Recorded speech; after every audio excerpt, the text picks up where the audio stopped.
Good morning बच्चों। मैं doctor R K Katewa, government girls college Jhunjhunu. आज अपन पढ़ेंगे मांग की लोच, इलास्टिसिटी ऑफ डिमांड। इसमें पढ़ेंगे अपन इसका क्या अर्थ है, परिभाषाएं हैं, मांग की लोच के प्रकार कौन से हैं, सूत्र क्या हैं, मांग की लोच की विभिन्न श्रेणियाँ कौन सी हैं और इसके डायग्राम्स कैसे कैसे। तो सबसे पहले तो मांग की लोच, इलास्टिसिटी ऑफ डिमांड क्या है। पहले पिछले चैप्टर में अपन ने मांग पढ़ी थी। मांग का एक सामान्य नियम है कि वस्तु की कीमत में परिवर्तन होने से उसकी मांगे जाने वाली मात्रा में परिवर्तन होता है। वस्तु की कीमत कम होगी, उसकी मांग बढ़ जाएगी। वस्तु की कीमत बढ़ेगी, उसकी मांग घट जाएगी। लेकिन उसमें अपन ने कहीं ये नहीं बताया कि वस्तु की कीमत में बढ़ने से वस्तु की कीमत में कितनी वृद्धि हो, उसके फलस्वरूप उसकी मांग में कितनी कमी आ रही है। यानी वस्तु की कीमत में अगर 10% परिवर्तन करूं तो उसकी मांगे जाने वाली मात्रा में कितना प्रतिशत परिवर्तन होगा, ये हम अभी तक नहीं पढ़ रहे थे। ये हम मांग की लोच में पढ़ेंगे। तो इसकी व्याख्या के रूप में अगर मैं कहूँ तो मांग का नियम जो कहता है कि किसी वस्तु के मूल्य में परिवर्तन होने से उसकी मांग में भी परिवर्तन होता है, किंतु मूल्य में परिवर्तन के परिणाम स्वरूप सभी वस्तुओं की मांग में एक समान दर से परिवर्तन नहीं होता। कुछ वस्तुओं के मूल्य में नाममात्र परिवर्तन से उसकी मांग में बहुत अधिक परिवर्तन होता है, जबकि कुछ वस्तुओं के मूल्य में बहुत अधिक परिवर्तन होने पर भी उसकी मांग में बहुत कम या प्राय कोई परिवर्तन नहीं होता। अतः परिभाषा के रूप में मैंने आपके ऊपर अर्थ दिखा रखा है। मूल्य में परिवर्तन के परिणाम स्वरूप मांग में जिस दर से परिवर्तन होता है वही मांग की लोच कहलाती है। दूसरे शब्दों में अगर कहूँ तो मूल्य में परिवर्तन के परिणाम स्वरूप मांग की मात्रा में परिवर्तन की प्रवृत्ति को ही मांग की लोच कहा जाता है। मांग के नियम से स्पष्ट है कि किसी वस्तु की कीमत में वृद्धि या कमी होने पर उस वस्तु की मांग में वृद्धि या कमी होती है। विभिन्न जो अर्थशास्त्री हैं उनकी परिभाषाएं दे रखी हैं। मैं एक दो अर्थशास्त्रियों की परिभाषा यहाँ मैं कोट करना चाहूँगा। एक प्रोफेसर बोल्डिंग है। प्रोफेसर बोल्डिंग कहते हैं किसी वस्तु के मूल्य में 1% परिवर्तन होने से उस वस्तु की मांग में जो प्रतिशत परिवर्तन होगा वही मांग की लोच कहलाती है। एक अर्थशास्त्री का नाम है स्थम। वो कहते हैं मूल्य में परिवर्तन के कारण मांग की मात्रा में पड़ने वाले अंतर की माप को मांग की लोच कहते हैं। तो अब ये जो परिभाषाएं हैं इसके हिसाब से एक परिभाषा और मैं बोल रहा हूँ, John Robinson, Shrimati John Robinson, इसकी परिभाषा है मांग की लोच किसी मूल्य अथवा उत्पादन पर मूल्य में थोड़े से परिवर्तन के परिणाम स्वरूप क्रय की गई मात्रा के आनुपातिक परिवर्तन को मूल्य के आनुपातिक परिवर्तन से भाग देने से प्राप्त होती है। यानी जॉन रॉबिन्सन ने मांग की लोच को एक सूत्र के रूप में, फार्मूले के रूप में कहा है। उसने कहा कि मांग में आनुपातिक परिवर्तन अपॉन कीमत में आनुपातिक परिवर्तन, जो रिजल्ट आएगा वो मांग की लोच कहलाएगी। मांग की लोच के प्रकार कौन से हैं? तो मांग की लोच के प्रकार में मैंने आपके सामने 3 प्रकार रखे हैं। पहला है मांग की मूल्य लोच, दूसरा है मांग की आय लोच,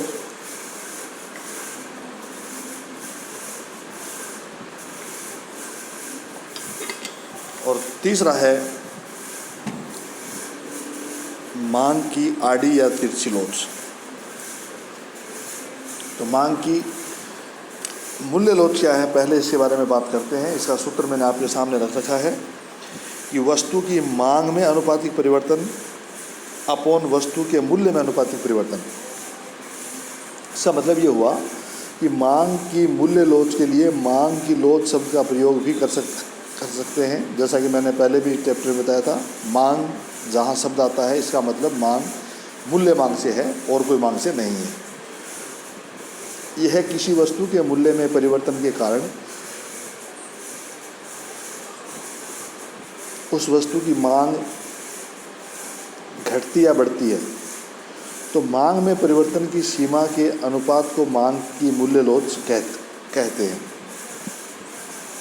सूत्र रूप में आपको बता रखा है, वस्तु की मांग में अनुपातिक परिवर्तन अपॉन वस्तु के मूल्य में अनुपातिक परिवर्तन। इसको दूसरे शब्दों में यदि कहूँ तो मैं कहूँगा कि वस्तु के मूल्य में प्रतिशत परिवर्तन कम तथा मांग में प्रतिशत परिवर्तन अधिक होता है तो मांग अधिक लोचदार, तथा यदि प्रतिशत परिवर्तन समान होता है तो मांग इकाई के बराबर लोचदार, और मूल्य में प्रतिशत परिवर्तन से मांग के प्रतिशत परिवर्तन से अधिक होता है तो मांग कम लोचदार होती है। दूसरा है मांग की आय लोच। तो यहाँ आय यानी मांग का आय से संबंध हो गया। तो इसका मतलब ये हुआ कि किसी वस्तु की मांग की आय लोच यह प्रकट करती है कि किसी उपभोक्ता की आय में परिवर्तन होने पर उसकी मांग पर क्या प्रभाव पड़ता है। यदि किसी वस्तु के लिए मांग की आय लोच कम है तो इसका अर्थ होगा कि उपभोक्ता की आय में वृद्धि या कमी या उसकी मांग मात्रा पर बहुत ज़्यादा कम प्रभाव पड़ेगा। अर्थात आय में वृद्धि या कमी का प्रभाव उपभोक्ता की खाद्य सामग्री पर कम पड़ता है। उसकी आय में यदि कमी हो जाए तो कमी हो जाए या वृद्धि हो जाए तो भी उसे एक निश्चित मात्रा में खाद्य सामग्री खरीदनी पड़ेगी, परंतु कुछ वस्तुओं की आय लोच अधिक हो सकती है। जैसे मोटर कार, आय में परिवर्तन के कारण कार की मांग में बहुत अधिक परिवर्तन हो सकता है। इस प्रकार आय लोच यह प्रकट करती है कि अन्य बातें समान रहने पर उपभोक्ता की आय में परिवर्तन के फलस्वरूप उपभोक्ता की मांग में क्या परिवर्तन होगा। अन्य बातों के समान रहने से आशय है कि उपभोक्ता की रुचि, आदत, फैशन, वस्तु के मूल्य तथा संबंधित वस्तुओं के मूल्य में कोई परिवर्तन नहीं होना चाहिए। आय लोच का सूत्र आपके सामने रख रखा है, वस्तु की मांग में अनुपातिक परिवर्तन अपॉन आय में अनुपातिक परिवर्तन। तीसरी है मांग की आड़ी या तिरछी लोच। जब मैंने आड़ी तिरछी मांग के बारे में बताया था, किसी एक वस्तु की कीमत में परिवर्तन होने से किसी दूसरी वस्तु की मांग में परिवर्तन होना। तो आड़ी तिरछी लोच क्या है? सूत्र मैंने आपके सामने लिखा है कि अक्ष वस्तु की मांग में अनुपातिक परिवर्तन अपॉन वाई वस्तु की कीमत में अनुपातिक परिवर्तन। यानी एक वाई वस्तु की कीमत में परिवर्तन हो रहा है, उसके फलस्वरूप एक्स वस्तु की मांग में कितना परिवर्तन होता है। ये है आड़ी या तिरछी लोच। किसी वस्तु की मांग उसकी कीमत तथा उपभोक्ता की आय के अतिरिक्त उससे संबंधित अन्य वस्तुओं की कीमतों से भी प्रभावित होती है। ये वस्तुएं स्थानापन्न तथा पूरक वस्तुएं हो सकती हैं। यदि दो स्थानापन्न वस्तुएं हैं तो उसकी मांग परस्पर प्रतिस्पर्धी होगी, और उसकी मांग प्रतिस्पर्धी होने के कारण यदि एक वस्तु के मूल्य में वृद्धि होती है तो दूसरी वस्तु की मांग बढ़ जाएगी। एक वस्तु के मूल्य में परिवर्तन का उसके संबंधित दूसरी वस्तु की मांग पर जो प्रभाव पड़ता है उसे मांग की तिरछी या आड़ी लोच कहते हैं। उदाहरण के तौर पे कहूँ तो देसी घी के मूल्य में 5% वृद्धि होने के कारण वनस्पति घी की मांग 10% बढ़ जाती है। ये तिरछी लोच कही जाएगी। इसको सूत्र रूप में मैंने आपको पहले बता दिया है कि वाई वस्तु की मांग कीमत में परिवर्तन होने के फलस्वरूप एक्स वस्तु की मांग में कितना अनुपातिक परिवर्तन होगा, ये इसके सूत्र रूप में आपके सामने है। तो अब ये प्रकार के बाद आता है मांग की कीमत लोच की श्रेणियाँ। यानी श्रेणियाँ कौन सी हैं, तो मैंने आपके सामने यहाँ लिख रखा है। देखिए, एक तो है 5 प्रकार इसमें दिए गए हैं। एक तो होता है पूर्णतया लोचदार, और एक दूसरे सिरे पे होती है पूर्णतया बेरोजगार। यानी पहली और पांचवी बोल रहा हूँ पूर्णतया रोजगार और पूर्णतया बेरोजगार, यानी दो ये हो गई। अब तीन है वो इसके बीच में आएंगी।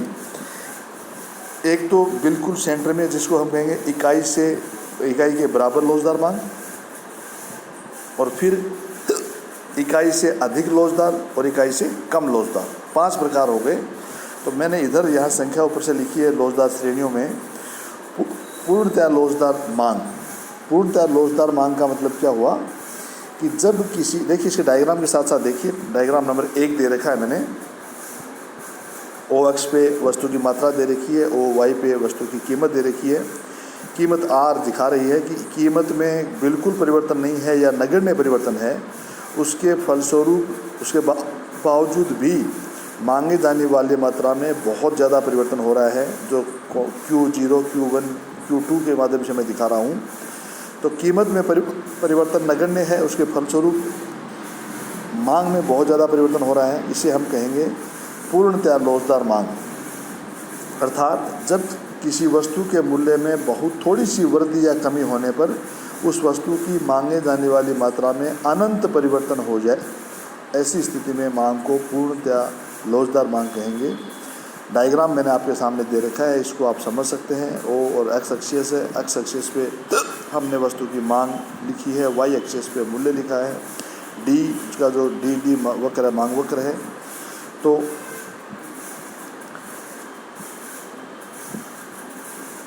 प्राइस मूल्य में देखिए नगण्य परिवर्तन है, उसके बावजूद मांग में खूब परिवर्तन हो रहा है, तो इसको elasticity is equal then infinite, अनंत मांग, पूर्णतया रोजगार मांग इसे कहेंगे। दूसरा है इकाई से अधिक रोजगार मांग।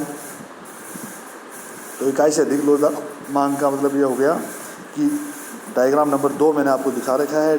इसमें भी वही 0 X एक्सिस और Y एक्सिस। X एक्सिस पे मांग, Y एक्सिस पे मूल्य, और D मात्रा जो है वो आपको दिखा रखी है कि यह मांग वक्र है। अब आप यहाँ देखिए कि इकाई से अधिक रोजगार का मतलब ये हुआ कि जब किसी वस्तु के मूल्य में कम परिवर्तन, अनुपातिक कम परिवर्तन होने के बावजूद मांग में अधिक अनुपातिक परिवर्तन होता है, तो उससे वस्तु की मांग अत्यधिक रोजगार या इकाई से अधिक कही जाएगी। डायग्राम आपके सामने है और Y एक्सिस पे हम देख रहे हैं R और S जो हमने प्राइस दिखा रखी है, ये कम परिवर्तन हुआ है। इस कम परिवर्तन होने के बावजूद मांग में T और H जो दिखा रखी है वो परिवर्तन ज़्यादा हो रहा है, तो इसे हम कहेंगे मांग से अधिक रोजगार, इकाई से अधिक रोजगार मांग। तीसरा है इकाई के बराबर रोजगार मांग। ये 3 नंबर डायग्राम में मैंने दिखा रखा है। इसमें भी आप वापस वही देखिए। इसका मतलब ये हुआ कि वस्तु की कीमत में जितना प्रतिशत परिवर्तन होगा, उस वस्तु की मांगे जाने वाली मात्रा में भी परिवर्तन उतना ही प्रतिशत होता है, तो उसे हम इकाई के बराबर रोजगार मांग कहेंगे। जैसे किसी वस्तु की कीमत में 10% की कमी होती है, तो उसकी मांगे जाने वाली मात्रा में 10% की वृद्धि हो जाएगी। Diagram number 3 elasticity is equal then 1 आपके सामने है। 0 X axis, Y axis. X axis पे वस्तु की मात्रा दिखा रखी है, Y एक्सिस पे मूल्य दिखा रखा है। Y एक्सिस पे देखिए आप, हमने R और S 2 प्राइस दिखा रखी हैं। जब प्राइस पहले S है उससे बढ़ करके मान लीजिए R हुई, तो S से बढ़ के R हुई, तो हमारी मांग भी H से घट करके T हो गई। तो ये दोनों उतनी हो रही हैं, माने मांग मूल्य में 10% परिवर्तन हुआ है, तो मांग में भी 10% ही परिवर्तन हुआ है, इसलिए इसे हम कहेंगे इलास्टिसिटी इज इक्वल देन 1। चौथा है इकाई से कम रोजगार मांग या बेरोजगार मांग भी कह सकते हैं इसको। इसका मतलब ये हुआ कि जब किसी वस्तु की कीमत में जितना परिवर्तन होता है, मांगे जाने वाली मात्रा में परिवर्तन उससे कम होगा। अर्थात जब किसी वस्तु के मूल्य में आनुपातिक परिवर्तन की तुलना में उसकी मांग में बहुत कम अनुपातिक परिवर्तन होता हो, तो ऐसी मांग को बेरोजगार मांग कहेंगे। उदाहरण के तौर पे मैं ये कह सकता हूँ कि वस्तु की कीमत में 10% वृद्धि होने से उसकी मांगे जाने वाली मात्रा में 5% की कमी आ जाए, तो उसे हम बेरोजगार मांग कहेंगे। डायग्राम नंबर 4 आपको दिखा रखा है, elasticity is less than 1। Diagram में हमने ओ और एक्स एक्सिस और वाई एक्सिस दिखा रखे हैं। एक्स एक्सिस पे हमने मात्रा दे रखी है, वाई एक्सिस पे मूल्य दे रखा है। जब वस्तु के मूल्य में एस और आर, यानी पहले एस था, एस मूल्य पे वस्तु की मांगे जाने वाली मात्रा एच है, मूल्य में मान लीजिए हमने बढ़ा करके आर कर दिया, तो आर जो ही मूल्य बढ़ने से हमारे जो मांगी जाने वाली मात्रा है वो एच से घट करके टी हो गई। तो ये कमी कम हुई, मूल्य में वृद्धि ज़्यादा हुआ था, इसलिए इसे हम इलास्टिसिटी इज लेस देन 1 कहेंगे। और 5वां है कि पूर्णतया बेलोजदार मांग, ये ठीक 1 नंबर से विपरीत है। पहले था पूर्णतया लोजदार, यह है पूर्णतया बेलोजदार। पूर्णतया बेलोजदार का मतलब ये हुआ कि वस्तु की मात्रा में कितना भी परिवर्तन हो जाए, उसके फलस्वरूप मांग में नगण्य या बहुत कम परिवर्तन होता है, तो उसे हम पूर्णतया बेलोजदार मांग कहेंगे। जैसे वस्तु की कीमत में 20% की परिवर्तन हो जाए, उसके बावजूद मांग में परिवर्तन शून्य हो, 0 हो। डायग्राम नंबर 5 में हमने आपको दिखा रखा है इलास्टिसिटी इक्वल देन 0। यहाँ भी एक्स एक्सिस पे हमने वस्तु की मांग दे रखी है, वाई एक्सिस पे मूल्य दे रखा है।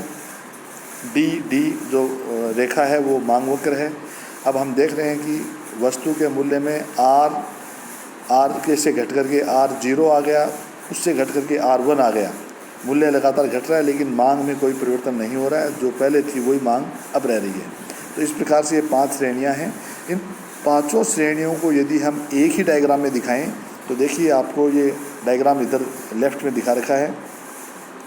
इसको मांग की लोच की श्रेणियों का मानचित्र कह सकते हैं। एक ही मानचित्र में सारी चीज़ें दिखा रखी हैं। सबसे ऊपर elasticity is equal then infinite, दूसरे नंबर पे इलास्टिसिटी इज मोर देन 1, तीसरे पे इलास्टिसिटी इज इक्वल देन 1, चौथे पे इलास्टिसिटी इज लेस देन 1 और 5वें पे है इलास्टिसिटी इज इक्वल देन 0। इस 5 अवस्थाएं हमने एक मानचित्र में दिखाई, तो इसे हम कहेंगे लोच श्रेणियों का मानचित्र। इसी के साथ बच्चों अपना ये टॉपिक आज ख़त्म होता है। धन्यवाद। जय हिंद, जय भारत।